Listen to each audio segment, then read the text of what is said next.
thought we'd make some specially limited editions Hallowine goblets.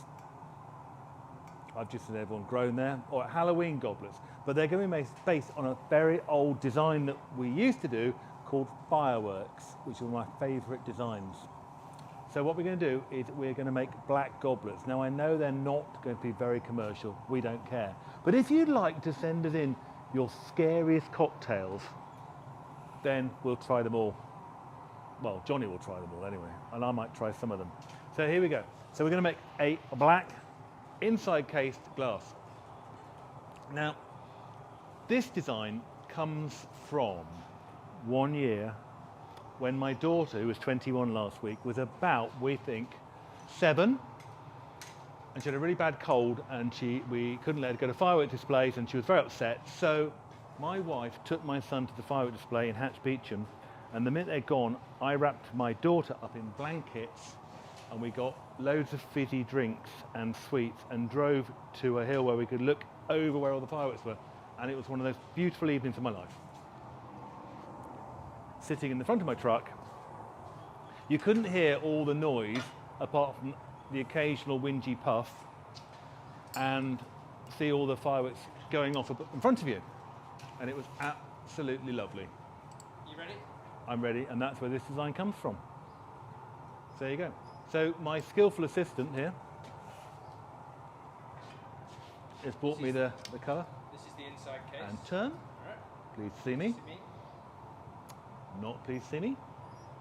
Please see me. On the end of the iron.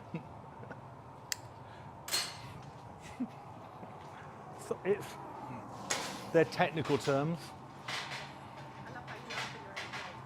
Heating up the mould. Good move.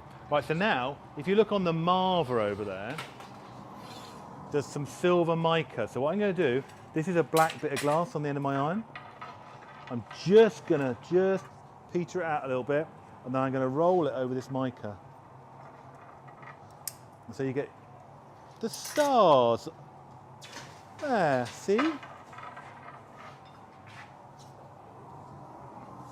So we're going to do square foot. This is going to be a gin glass, well, a gin cocktail glass. So Johnny is heating up the mould. Now, sadly, there was an article came out in the Landscape magazine last week that described Johnny as skillful. So now every time you describe Johnny, it is Johnny Skillful Allen. Isn't it, Johnny Skillful Allen? Now every time I think of that article, you know what I think of? Pay rise. We're going to have a word with your wife about that. Johnny's wife pays for him to be out of the house to be here every day. So now you can see, got silver speckles all over it, okay? So at the moment, this has got no bubble in it at all. So I've just got to put a little bit of air in here.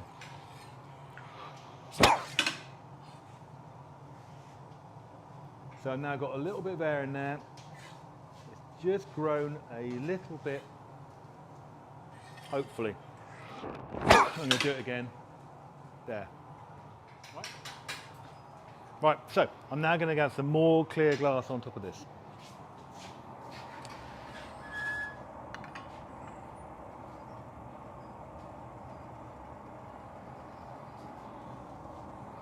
So a layer of clear glass. Just going to centre this up with the paper.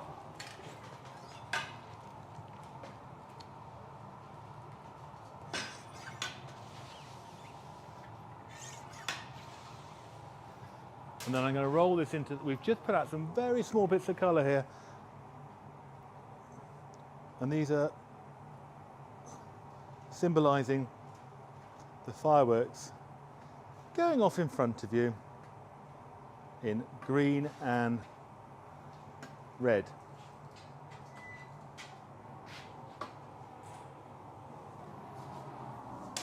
Heat it all up. Not yet, Johnny. Calm down. He's like a racing snake, Johnny is. I'm waiting.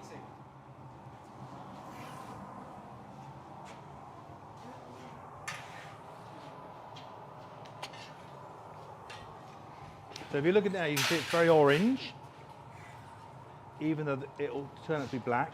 And I've got to put a line around the top, and this is where this piece will come off the blowing iron. Johnny's now making a gather. first gather. And that'll be for the stem.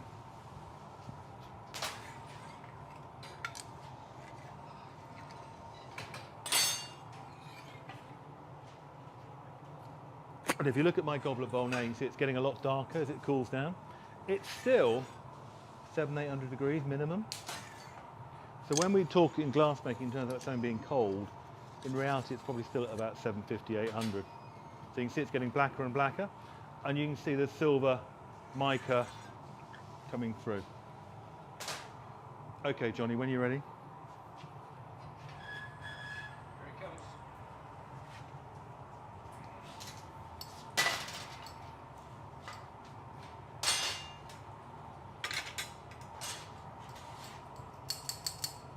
Stop it. Johnny's very pleased today. He's been described in the magazine as skillful, haven't you, Johnny? Yeah. Hey, rice. I think there was a typo. Stay there. What do you think you should have said? Skillful. I can't comment on camera, can I? Underappreciated. Abused.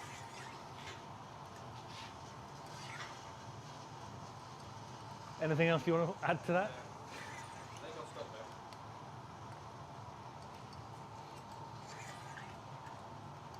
So this is a crushed stem, or squidgy, as Johnny would like to call it. So I'm just going to go and heat the whole thing up.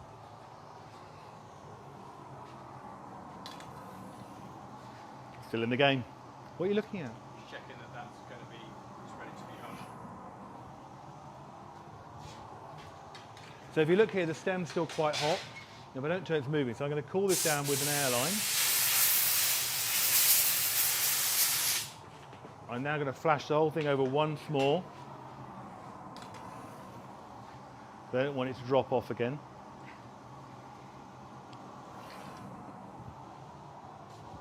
A lot of you will notice how much weight Johnny's lost in the last week or two. Haven't you, Johnny? No.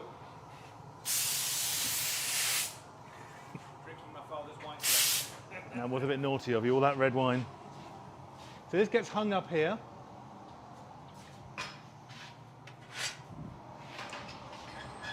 Did I do these in one? I did, didn't I?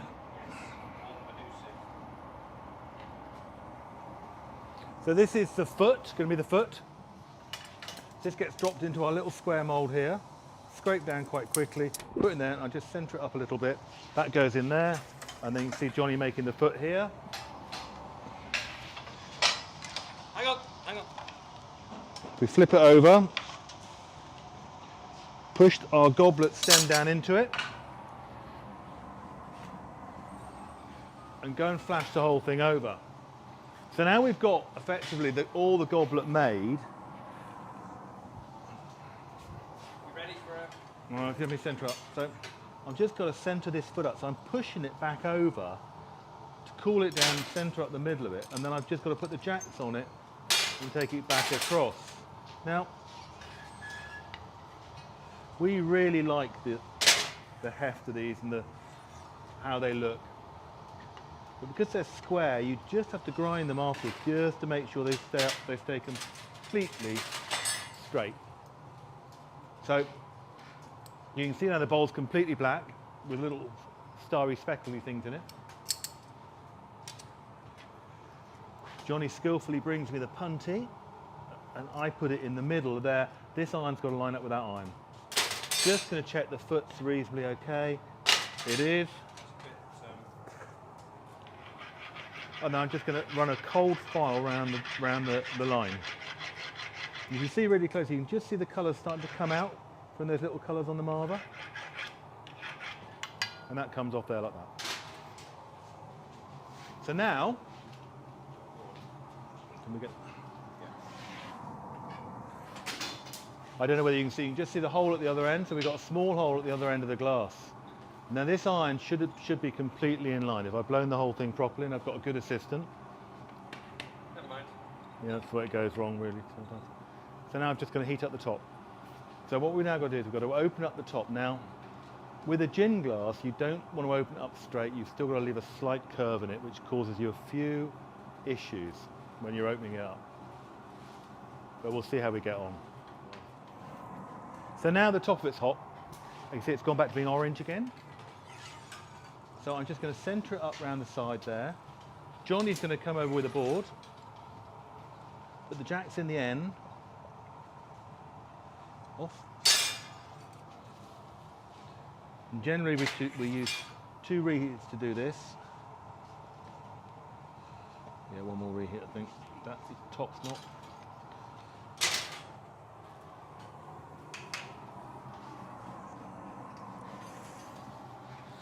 So what we want from you is we want the scariest cocktails you can come up with.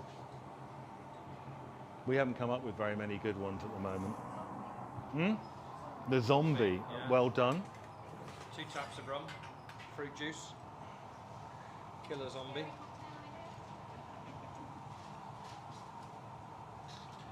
And there's our gin glass. There you go, there's your Hallowine gin glass.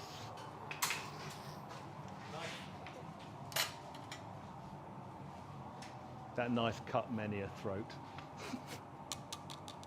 Now don't drop it. Johnny often drops them at this point. Ta-da! Ta-da. There you go. Well done. All done.